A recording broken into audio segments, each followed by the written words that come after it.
I'm Brandon, man, and I'm chatting with Stacks. San Antonio is the baddest chapter in the nation.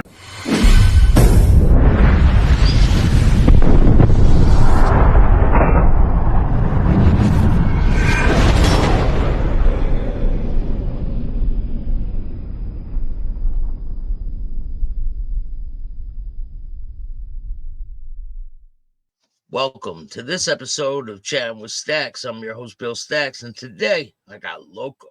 What's up, man? What's going on, man? Chilling. How you doing? Doing pretty good. Got a good workout in, so started out pretty good. Thank you for joining me. I appreciate you taking the time. Not a problem. So, where were you born and raised? Houston, Texas. And what was it like growing up in Houston?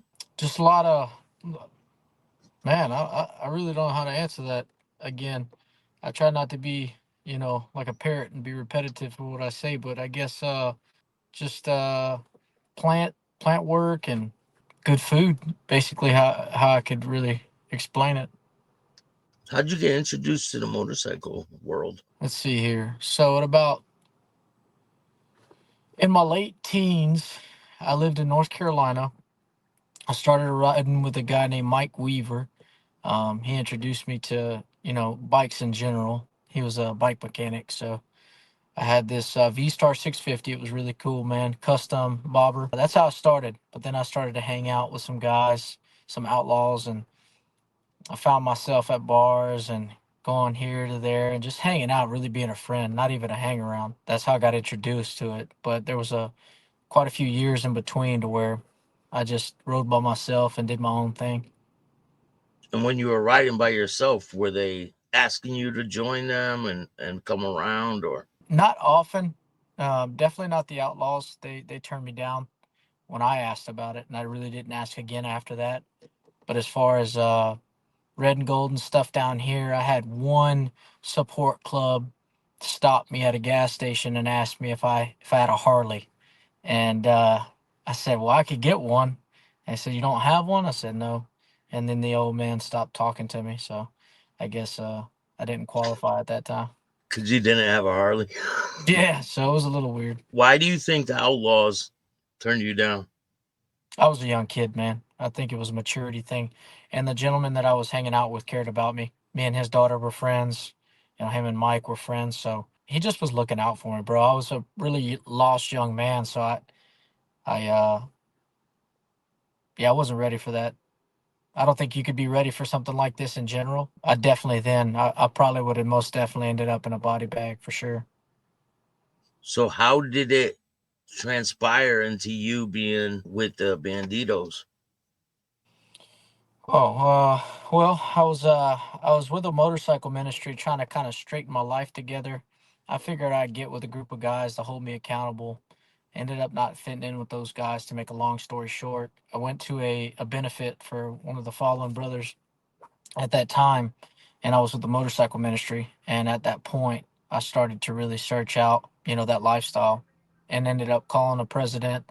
He invited me out to ride. He couldn't end up riding with me, but he had passed my number along to somebody else, and I ended up getting a phone call. But at the time, I still do, but at that time, here in Houston, Beast had a specific area that they were in control of, and I had happened to live in that area, so there was very little footprint for bandits in my area at the time. So I guess hindsight's 2020. It was a smart move on their end to kind of find somebody that didn't really know much about what was going on and seeing if he stood. It's kind of crappy at the end of the day because my life wasn't really, it was just whatever. If thinking about, hey, they hang around. If he makes it, he makes it. If he don't, he don't. And a little credit to my boss at the time. He was like, hey, man, you're not going to get much slack. You know the rules. If you die as a hang around, you're not getting a bandit funeral. If you die as a prospect, you'll get your bandit funeral. So he was pretty blunt with me, but it took multiple events and some violence to happen before anything was actually just kind of. I had to keep pressing, like, hey, what's going on? And yeah, it was different. It was different. So are the Beast and the Bandidos, are they enemies? Are they not cool? Like, Yeah, it's pretty well known, bro. Beast is always been, not always been, from what I understand, because I wasn't there in the beginning, so I can't speak out of turn. But from what I understand, having friends in the Beast now, and then also old brothers of mine, we'd talk about it on the side. It was kind of a taboo subject, but some people, were just open about it if they were there. And a lot of the old schools told me, hey, those guys used to fold our T-shirts and this stuff. I don't know if they folded T-shirts, but our support club, maybe it could have been like a sly, comment, real slick, right? But at the end of the day, I believe the true story is, and I trust who I trust at this point, even though trust is not the biggest compliment to use for this kind of lifestyle. But I'd say they started out as really doing dirt, and they did the dirt. They did the main things for the bandits at one point in time. And I know people don't like to hear it, but it's the truth, I believe. And from things that I put together and the people I've talked to and the way things go, how strong they stood their ground at times. Not everybody, but at times, most of the time, if you encountered some on my end of the world here in Houston, they stood on business pretty well. And like I said, not a lot of guys really would admit that, but they're a lot stronger in this area than given credit. You don't see bandits out here much. Before you're getting involved, are you getting in trouble? Are you going to jail and getting Oh, arrested? Like, oh yeah. I was in and out of county, man. Just silly stuff, violence, and just dumb stuff, man. Um, yeah. just was a pretty lost person. I don't look at that as a badge of honor or anything to be excited about whatsoever. I was the same way, man. I was searching for something. I kept getting in trouble in and out of prison for years and years. I didn't get my life together until like 6 years ago. It's crazy because I've never spent time in prison. A lot of people have this thought process is, they think prison time and you're automatically some hard guys. Like I've had a lot of friends that did prison time for like money fraud and all kinds of stuff, and they're the softest, most like softest kitten paws, man. So when you take this idea of like everyone who's been to prison or everybody had to do time or not, man, there's some guys out there that are straight laced, go to work, go to church, that'll put them hands on you real quick. Yeah. I mean, listen, the most softest person can go to prison and survive. Yeah. Like when you go to prison, there's cornballs in there, there's Oh janitors, there's every type of person in prison. Junkies, they're not all hardened criminals. It's not like that. no, man. And the guys that I had, it was funny because I was surrounded for a while with, I don't want to speak out of turn, but I was surrounded by a lot of people who did a lot of time for a lot of bad things. And what most people don't understand is you can basically tell if somebody, it's a little psychology for you if you're interested, but you can tell if somebody's willing to do something crazy by the amount of time they've already spent. And you'll find the people that are more willing to rat or snitch because they're on their last strike. They have a wife and kids now. They've established family. They have a good job. Most of these guys come out of prison are making bank. They have a plant job. They do this and that. So people misconstrue the idea like those guys are doing big things. No, no, no, no, no. It's the guys with no records that haven't been slapped on the wrist. It's the guys that are willing because they don't know the consequences for themselves. They see this guy that just came out of prison, not realizing that RICO has changed, that not realizing that censuses has changed with gang offenses. They're not understanding these things. So when you put two and two together, and if you're somewhat intelligent, you start to see the light. Unfortunately, it took me 3 years to recognize that. And I think I did. I think it was easy to ignore it based off of whatever hate I had in my body or, making things personal, pride. There's so many stupid reasons I did that. So when you start hanging around with these guys, is that when you start seeing the violence? When you're just hanging around, or are you a prospect? I got into my first fight as a hanger, and it moved me up pretty quick. Can you walk me through it? Well, yeah, it's pretty silly, but I laugh and people get on me like you laugh, you don't regret that stuff. I laugh out of embarrassment. I laugh out of so let's cut the chase on this. And I laugh because it's like when you come out of this lifestyle, you don't really see yourself doing it anymore. You're like, man, what did I What's do? that So thinking? anyway, Yeah.